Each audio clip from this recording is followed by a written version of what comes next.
que toda e qualquer expressão cultural deve ser protegida, apoiada e incentivada pelo Estado. O parágrafo 1º desse artigo 215 da Constituição, ele deixa bem claro que o Estado deve proteger e incentivar as manifestações culturais indígenas, afro-brasileiras e as de outros grupos que façam parte do processo civilizatório nacional. É aí onde entra a nossa cultura. O galismo está no Brasil desde o processo de colonização. Se a gente acreditar no que está posto nos anais da história, que essa ave chegou ao nosso país com os colonizadores como fonte de alimento e como distração, porque as viagens eram longas de um continente para outro. E os tripulantes, como forma de descontrair, utilizavam esses animais nos convés dos navios para combater. E é daí que chega em nosso país essa cultura. Claro que ela é muito anterior. Francisco Elias, um estudioso do galo, relata em sua obra que o Código de Manu, escrito há 5.000 anos antes de Cristo, já descrevia a regulamentação desse esporte. Então, a Constituição brasileira reconhece essa ave como um patrimônio cultural. Ainda na Constituição, no artigo 225, que trata do meio ambiente, ele é bem claro. É papel do Estado e da coletividade proteger o meio ambiente para quê? Para que as presentes e futuras gerações possam desfrutar do mesmo. O inciso 2º do artigo 225 diz que é necessário que o Estado preserve a diversidade e proteja todo o patrimônio genético do nosso país. Se a gente acredita que essa ave ela é uma espécie da fauna brasileira, ela está assegurada na Constituição também no inciso 2º, quando se trata de patrimônio genético. Para provar que isso é real, o artigo 29, parágrafo 3º da lei que trata dos crimes ambientais, que é a lei 9.605, ele deixa bem claro: toda e qualquer espécie da fauna brasileira que tenha parte ou seu ciclo de vida concluído em um país ou em águas jurisdicionais é considerado uma espécie nativa. E o nosso animal, ele é 100% doméstico. Ele é criado, ele cresce e ele morre dentro do criatório. Então, o artigo 29, parágrafo 3º da lei 9.605, reconhece como espécie. Então, se somos uma espécie, estamos assegurados no inciso 2º como patrimônio genético.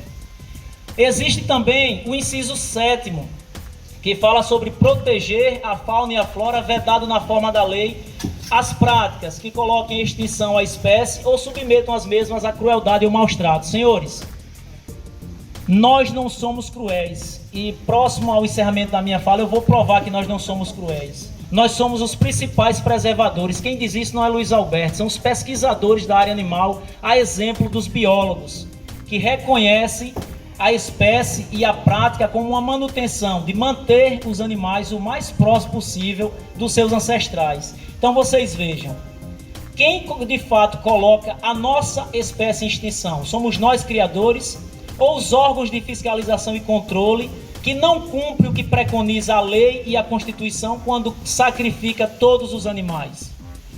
Na realidade, nós somos os preservadores. Existe na Constituição como cultura, no 215, no 225 como proteção ao meio ambiente, porque nós somos aqueles que preservamos e conservamos a espécie. E existe a segurança jurídica, que hoje é o parágrafo 7º do artigo 225, que é a tão falada emenda 96, que todo mundo ouviu falar, que ela diz bem claro: não existe crueldade em esporte envolvendo animais, desde que os mesmos sejam reconhecidos como cultura. E nosso animal, o Constituinte foi muito feliz quando lá no parágrafo 1º do 215 ele deixa bem claro: e outros grupos que façam parte do processo civilizatório nacional. Isso significa dizer que ainda que essa expressão cultural não esteja catalogada, a exemplo hoje da PEC da vaquejada, ela tem uma lei específica, mas a Constituição assegura, ainda que não tenha a lei, mas existe no parágrafo 1º uma resguarda do direito como grupo participante do processo civilizatório. Está assegurado na Constituição. Nós temos também, senhores, a Lei 13.052 de 2014. Essa lei, ela revoga o artigo 25 da Lei 9.605/98, que trata dos crimes ambientais. E o que é que a Lei 13.000 traz no parágrafo 1º? Os animais, quando forem apreendidos, devem ser libertados em seu habitat natural. Se tal medida não for possível, por questões de saúde, de sanidade da ave, os mesmos devem ser destinados a jardim zoológico, fundações ou entidades assemelhadas. Para quê? Prestem atenção, para guarda e cuidados. Não é para sacrifício, para guarda e cuidados. Mas o que os agentes no estado de Sergipe, no Brasil, fazem é sacrificar todos os animais por puro estigma e preconceito, porque eles acham que o criador da ave combatente é alguém de moral baixa. E hoje a gente consegue provar que não é. Temos aqui um deputado, temos aqui 2 advogados do estado de Alagoas, temos várias personalidades, vários vereadores, temos o vereador Isaac, que não está aqui, mas é um criador. Então isso é para provar que as pessoas que estão envolvidas no entorno da ave combatente não são marginais. O que é que diz o parágrafo 2º dessa mesma lei? Quando tal medida não for viável, ou seja, não tiver onde destinar os animais, a autoridade autuante, ela deve responder pelo transporte e pelo acondicionamento dos animais sobre os cuidados de técnicos habilitados. Senhores, tem um rapaz aqui que depois eu vou apresentar para vocês, que é um veterinário zootecnista, ele vai dizer: a autoridade em assunto animal é um veterinário, um zootecnista e no tocante à ave combatente, o criador. Não existe outra personalidade. Nós temos também, senhores, a lei de autoria do deputado estadual Garibaldo Mendonça, que se faz aqui presente, que é uma lei que surgiu assim, de uma forma maravilhosa e inovadora, porque o artigo 3º dessa lei, o deputado foi muito feliz quando ele acatou que se o Estado não tiver como cumprir com o que determina a lei dos crimes ambientais e a lei 13.000, que as aves sejam destinadas aos seus animais aos seus proprietários, na condição de fiel depositário, desde que o mesmo esteja vinculado à associação.